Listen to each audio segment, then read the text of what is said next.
نحمدہ و نصلی علی رسولہ الکریم اما بعد۔ آج مرد عورت شرمگاہ کی ایسی بیماریوں میں مبتلا ہیں کہ ڈاکٹر سے بات کرتے ہوئے، حکیم کو بتلاتے ہوئے، اپنے ماں باپ سے شیئر کرتے ہوئے شرم آتی ہے۔ جو مرد عورت شرمگاہ کی بیماریوں میں مبتلا ہو، اگر آپ اللہ کے ان دو ناموں کا اہتمام کر لیں، فجر کے بعد 7 دفعہ اور مغرب کے بعد 7 دفعہ، 11 دفعہ، 21 دفعہ، 41 دفعہ بھی پڑھ سکتے ہیں اپنے مرض کی شدت کو دیکھ کر۔ جو مرد عورت پڑھ لے گا، اللہ جل شانہ اس کی شرمگاہ کی ساری بیماریاں، میں گارنٹی دیتا ہوں، اللہ پاک حل فرما دیں گے۔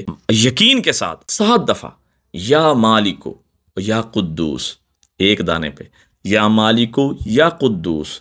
مالک کسے کہتے ہیں؟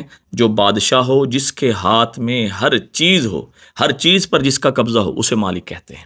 قدوس کسے کہتے ہیں؟ جو ہر عیب سے پاک ہو۔ اے اللہ، جس طرح تو ہر عیب سے پاک ہے، مجھے شرمگاہ کی ساری بیماریوں سے پاک کر دے۔